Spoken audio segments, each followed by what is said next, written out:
Hello friends, this is Chandan. Welcome to my channel. आज हम लोग जो रिसेंट कंट्रोवर्सी हुआ है ना, जहाँ पे कमल हसन ने बोला है कि चोला टाइम्स के उस समय पे हिंदू कोई रिलीजन था नहीं। तो ये जब इन्होंने बोला था उसके बाद क्या हुआ है कि सोशल मीडिया पे एक कंट्रोवर्सी क्रिएट हुआ है। तो आज हम इस वीडियो में देखेंगे थोड़ा ये जो चोला एम्पायर के बारे में, और कमल हसन की ये जो स्टेटमेंट है इसमें कितना सच्चाई है हम उसको भी पहले देखेंगे। अच्छा, बिफोर दैट मैं आपको एक चीज क्लियर करना चाहूंगा।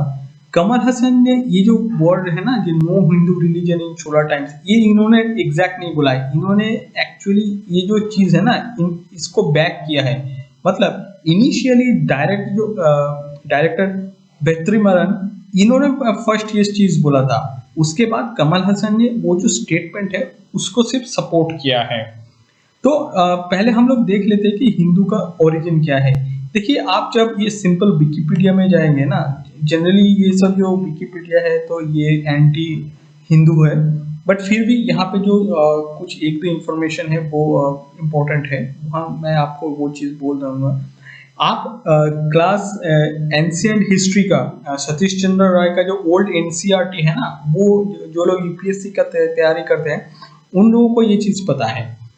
वो लोग जब एंशियंट हिस्ट्री पढ़ते हैं ना, तो वहाँ पे चोला एम्पायर के बारे में वो लोग पढ़ता है।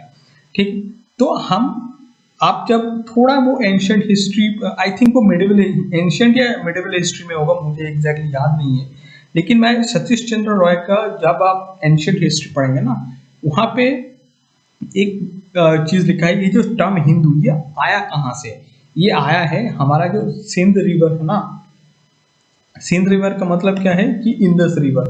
ये इंदस रिवर के जो साउदर्न पोर्शन पे रहता है। मतलब आप टर्की और अरबिया से जब सिंध की तरफ देखते हैं और सिंध के इस पार मतलब इंडियन सब कॉन्टिनेंट की तरफ देखते हैं, तो वो लोग क्या करते हैं, हम लोगों को बोलता था कि ये सिंधुस्तान, स्तान का मतलब होता है इन अरबी, होता है कि प्लेस।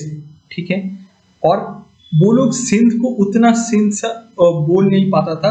बाद में एक्चुअली वो सिंध हिंद हो गया है, क्योंकि जो लोग इस तरफ रहते हैं ना, उन लोगों को हिंदू बोला जाता है। तो ओरिजिन तो देखिए वहां से ही हुआ है।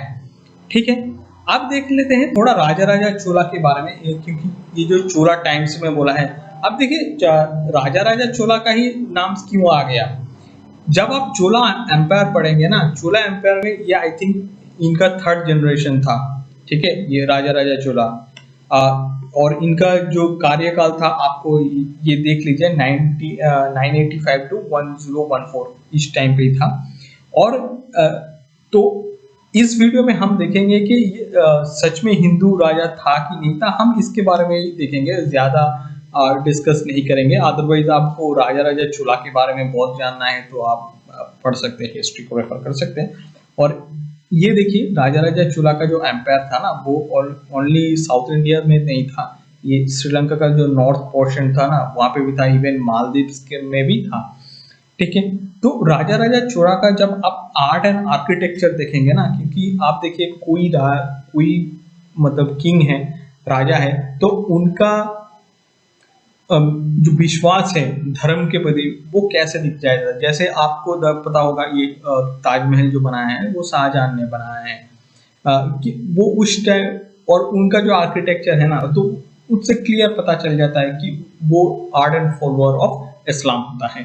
जैसे सिमिलरली वो इंडिया के जो हिंदू किंग्स है ना, वो लोग क्या करते थे, उनका कोई भी भगवान के प्रति जो विश्वास था, मान लीजिए शिव हो सकता है, विष्णु हो सकता है, तो उसके रिस्पेक्ट में क्या करता है वो लोग, बहुत सारा ये मंदिर बनाता है।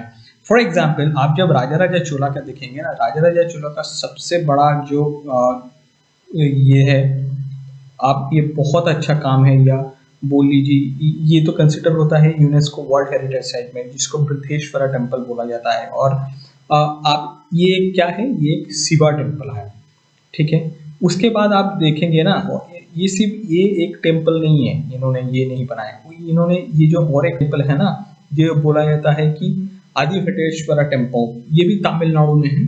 ये भी ये राजा राजा 2 ने बनाया था। मतलब ये राजा राजा चोला का जो नेक्स्ट जनरेशन है उन लोगों ने ये बनाया है। ये भी सेम शिवा टेम्पल है। और ये आप देखिए लेंगे ना, एफिलिएशन ये हिंदुइज्म ही है। मतलब यहाँ से क्लियर पता चल जाता है कि उस टाइम पे जो जो हमारा किंग था ना, वो हिंदू धर्म के प्रति विश्वास रखता था। सिमिलरली ये और एक मैं आपको टेम्पल उन्होंने बनाया था जिनका नाम है गंगाईकोंडा चोलापुरम। देखिए गंगाईकोंडा चोलापुरम में जो एक शिवा टेम्पल है, अच्छा चोलापुरम, पूरम पूरम मतलब एक प्लेस होता है, ठीक है। चोला मतलब वो चोला के अंडर रहता है, तो इसके लिए चोलापुरम। गंगाईकोंडा वो प्लेस का नाम होता है। और ये आप गंगाई को ना इसको तोड़ दीजिए ना, कोंडा। कोंडा मतलब ये साउथ इंडिया में ही नाम होता है। South India, Andhra region, Andhra Tamil Nadu region, यहाँ पे ये जो नाम कोंडा वहां से आता है। तो ये तीन चार चीजों से ये क्लियर है कि जो राजा राजा चोला ना, उनका जो विश्वास था वो हिंदू धर्म के प्रति था। और हिंदू धर्म को नॉट ओनली वो, जैसे मैंने आपको पहले बोला ना कि उन्होंने सिर्फ ये जो हिंदू धर्म को ना सिर्फ श्रीलंका तक निकल के नहीं जाया। और इनका आप जब देखेंगे ना, इन्होंने आई थिंक ये जो मलेशिया, इंडोनेशिया, यहाँ पे भी जो थोड़ा हिंदू धर्म में का जो विस्तार हुआ है ना, तो ये चोला के वजह से हुआ है। अब क्वेश्चन आता है कि फिर ये कमल हसन क्या जानबूझ के किया है? हाँ, कमल हसन ये चीज जानबूझ के किया है। इन लोगों को क्या होता है कि जो पॉलिटिकल मोटिवेटर रहता है इन लोग, तो कुछ इन लोगों का कुछ काम करवाना है, या मान लीजिए मीडिया में कोई पूछ नहीं रहा है, तो जिसके कारण ये सब बकवास वाला कुछ एक स्टेटमेंट दे देता है, और जिसके कारण क्या होता है मीडिया में थोड़ा हाईलाइट हो जाता है। और इसको छोड़ के ऐसा कुछ नहीं है। फ्रेंड्स, आपसे विदाई लेने का समय आ गया है। नेक्स्ट वीडियो में आपसे फिर मुलाकात होगी। तब तक सेफ रहिए, अपने परिवार का ध्यान रखिएगा। And thank you guys for watching my video.